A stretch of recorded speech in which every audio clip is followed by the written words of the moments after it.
Happy afternoon everyone, mga shots. Meron pa na paninda dito oh. Mga kakanin. Anyway, ay magsushortcut sana ako pa, pero parang hindi ako makapag-shortcut ah.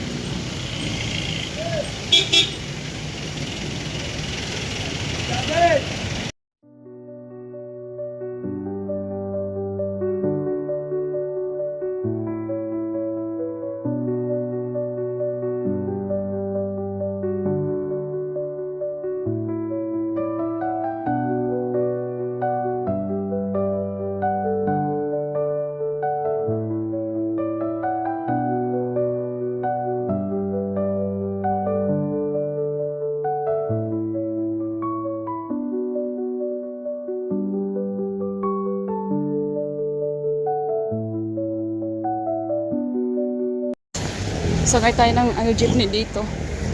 Ay, mag-aantay pa tayo ng mahabang oras. Wala pang sakay. Ay, matatagalan talaga tayo nito. Oh no. Oh no, oh no. Ah, meron ba sa front? Meron na.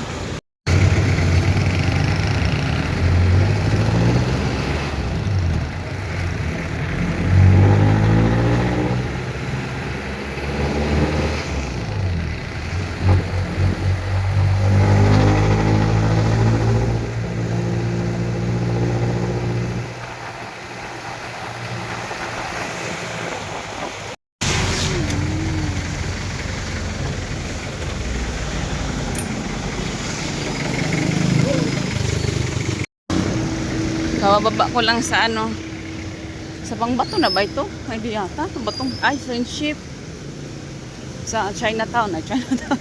Korean town pala. Sakay tayo ulit ng isang jeepney pa dito.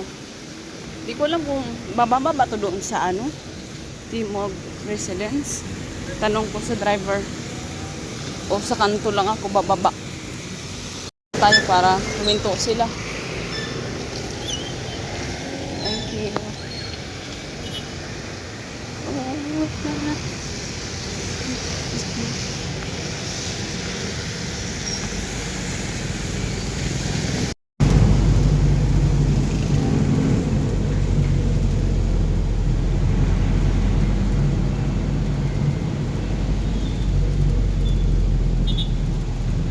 Kababa na ako sa stoplight. Maglalakad na lang ako ngayon. Hindi na ako magta-try. Hindi naman maulan.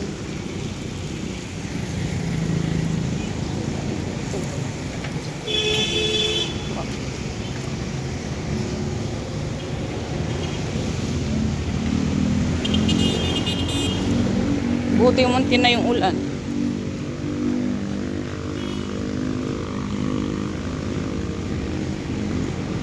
Malapit lang naman yan. Hanggang sa dulo lang yung aking paglalakad. Tapos may dala kong pa-flower dito. Hindi, tulip yan siya. Tulip man tawag nun. Yung tea na kulay violet na iniinom namin, itatanim ko sa kabila. Anyway, nakakayang mag-video mga shots. Mamaya na lang ulit. Lakad tayo mga shots. Alam nyo ba, na-realize ko lang ngayon. Parang ngayon lang ako naglakad ng matagal-tagal. Napansin ko, pag hindi ka pala talaga na sanay maglakad no or exercise, yung katawan mo, bigat na bigat ka, tapos hinihingal ka. Yan lang. Sa kanto lang at saka dito yung nilakad ko. Parang feeling ko, ang tagal ko makaraos sa paglalakad. Alam mo yung mga paa ko, parang bigat na ihakbang ba. Ay, 3 days na akong walang kain ha. Ay, walang kain. I mean to say, 3 days na ako walang kain ng kanin. So parang pakiramdam ko nga, naglight na nga ako. Pero pag naglakad ako ngayon, parang feeling ko napakabigat ko. Naloko ka siya. Anyway, malapit naman na ako. Alam mo yung ko, calves ko sa paa.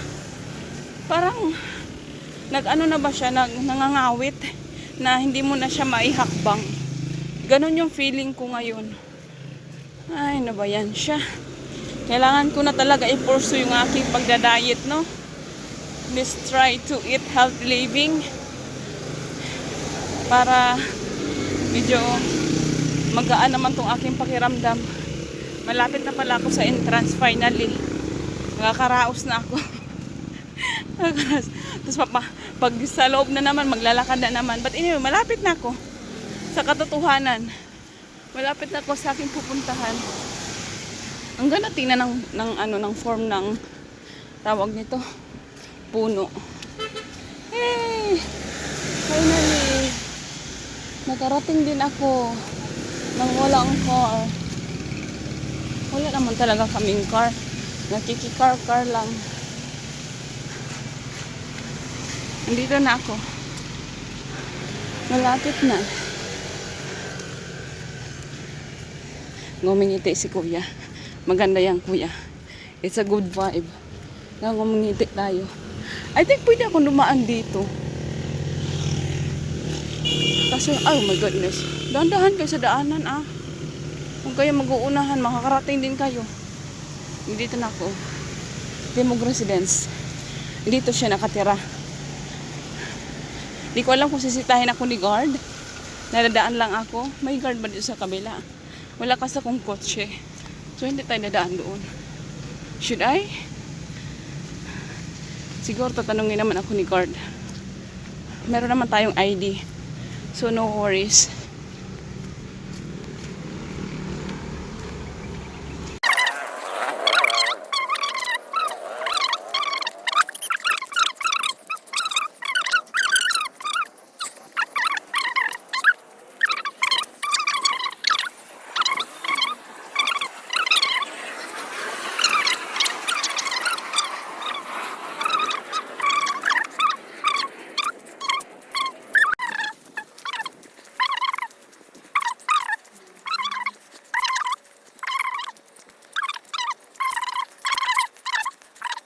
May nabasa na bill.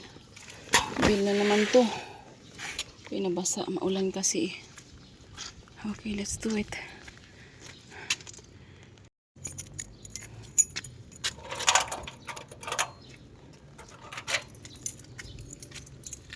Okay. How are you? Parang malungkot yung ano na to. Okay lang naman kayo, diba? And, sana yung bago kong tanim. Ito bagong tanim. Ah, nabuhay nga sila. Look at that. Nabuhay nga sila yung mga tanim ko. Naano man siya dito. May tumutulo parang malakas na tubig. Okay, lipat kita dito banda. Ay, nabuhay nga siya. Ganyan pala siya pagtanim. Now I know. Ganyan pala siya pagtanim. Maliliit lang talaga siya. Para hindi siya agad lumaki. Ayan, may bulaklak na nga itong pala. Tapos yung dito. Oh. Wow! Ang galing ng aking idea. Ay, saan si kuya yun? Kumusta yun nandito? Okay, wait lang. Ibaba ko muna yung aking mainit na. Ito lang naman talaga yung pinunta ko dito. Yung mga halaman ko. Kumusta na sila dito?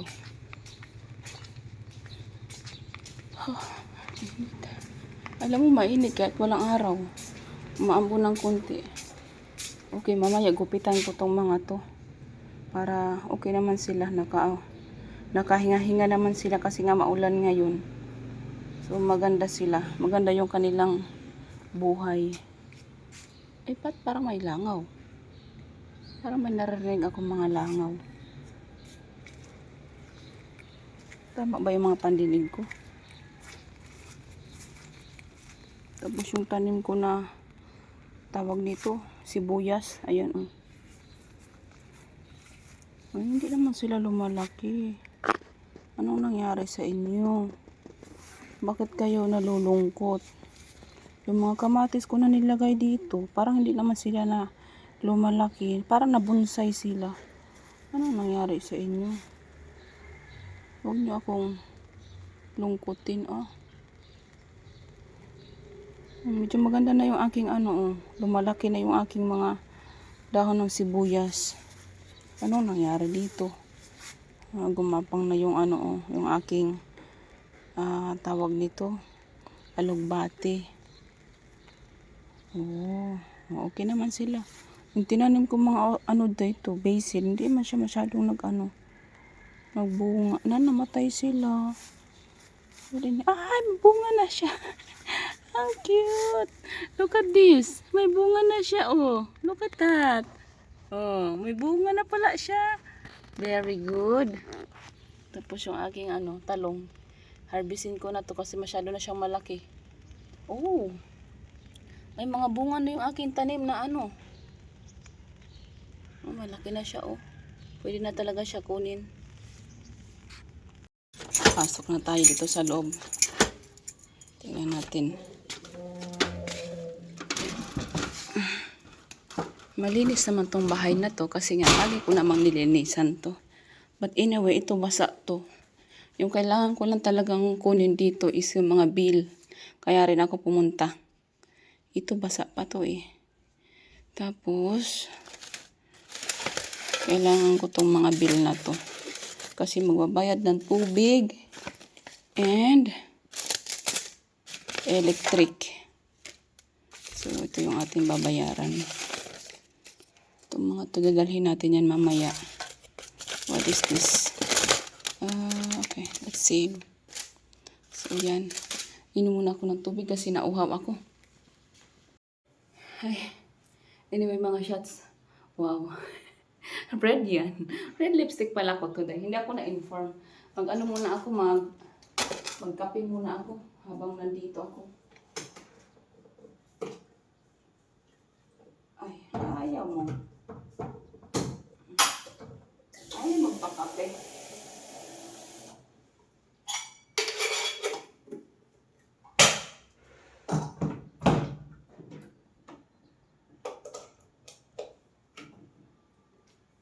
Init.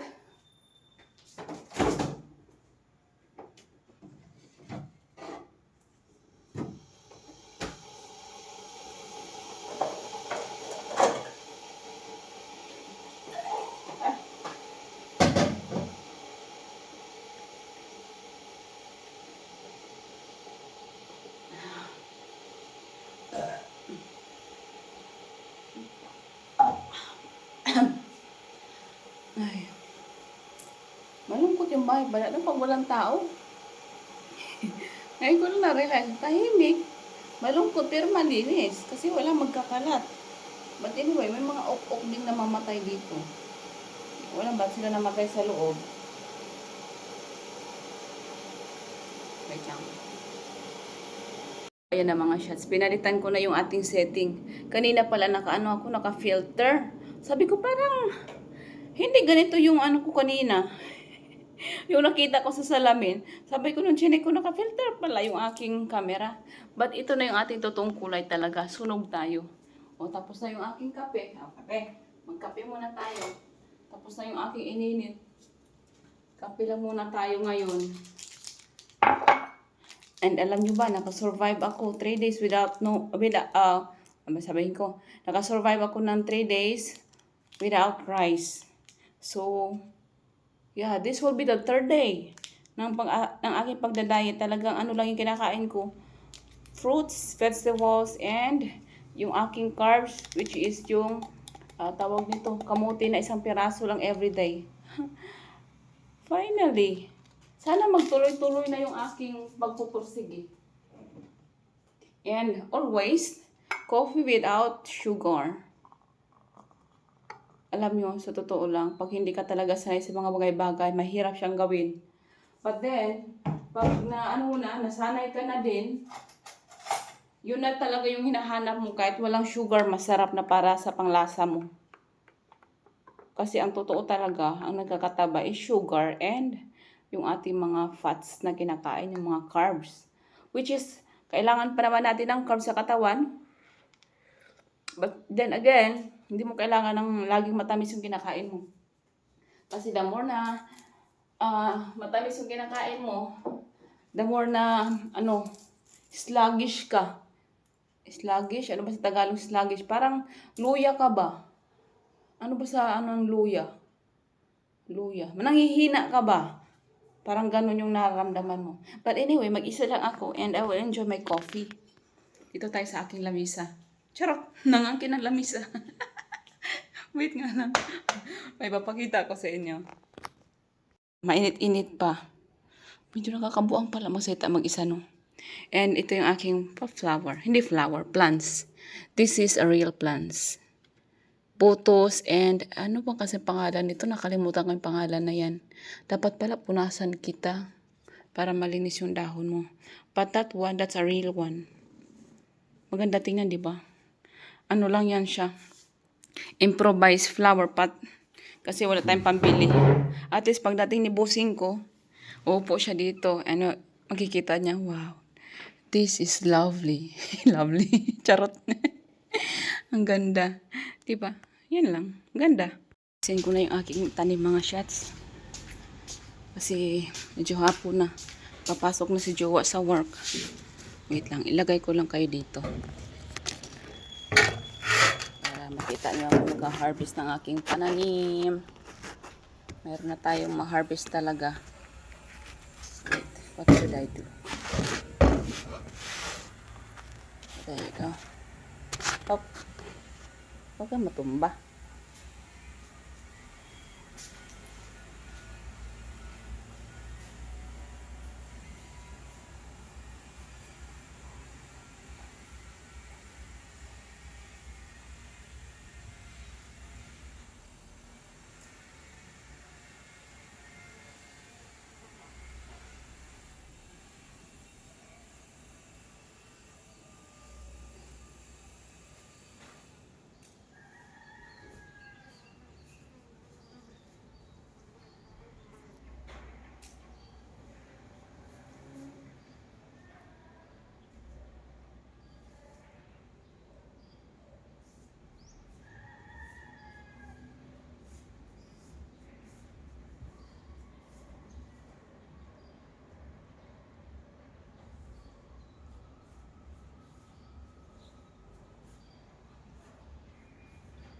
So, ito na mga shots. Ito na mga shots yung aking bagong harvest. 4 yan. So, ulam ko yan mamaya. Meron na tayong ulam. Kinikilig ako. Thank you, Lord. Pag may tinanim, may aanihin.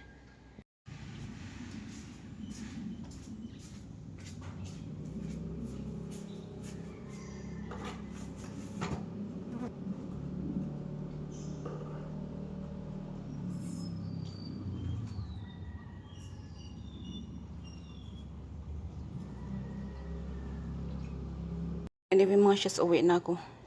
Ito, nilagyan ko lang siya ng tubig sa loob. Tingnan ko pagbalik ko dito kung mayroon na siya mga ugat. So, uwi na tayo. Kasi yung isa tumatawag na.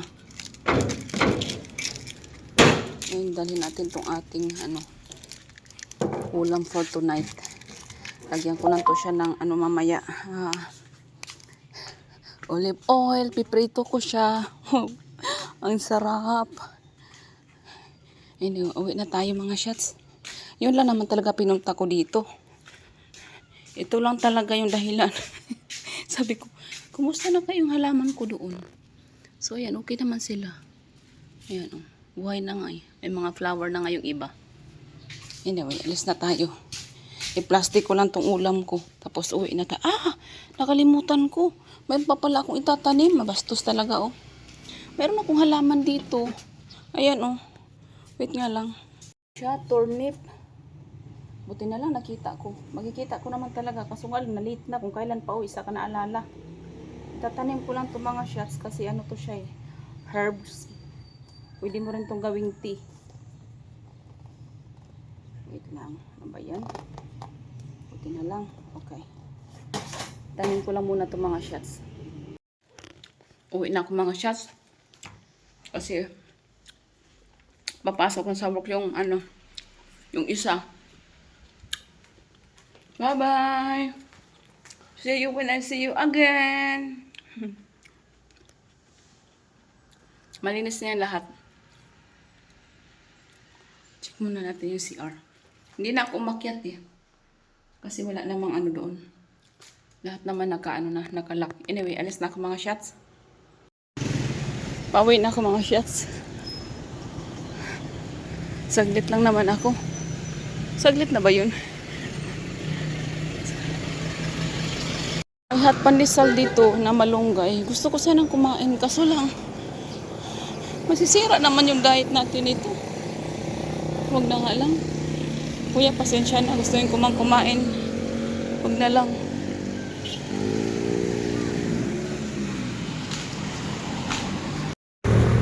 Sa jeepney na lang. Makakarating na rin tayo sa bahay. Nadaan lang ako kay Jollibee.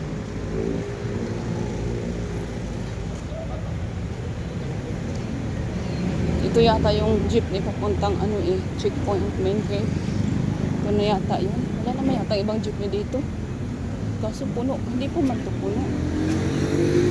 Wala naman ba? Sa unahan ba? Ito yata. Basta kay kuya.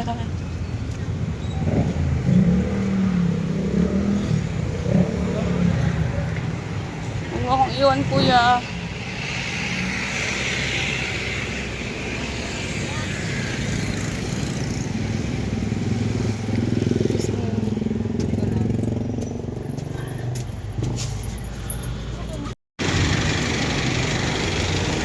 Nasa checkpoint na tayo.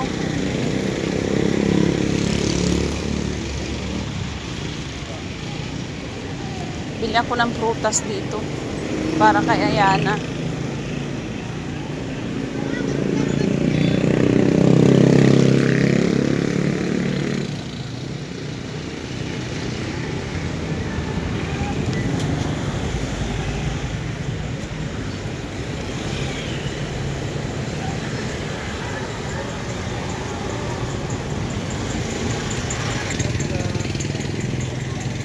Kuya, magkano ang avocado nyo? 150 lang. 150. Ilan? Yung maliliit na saging magkano? Sinarita. Oo. Sige nga, isa nga kuya. Parang na-miss ko yan.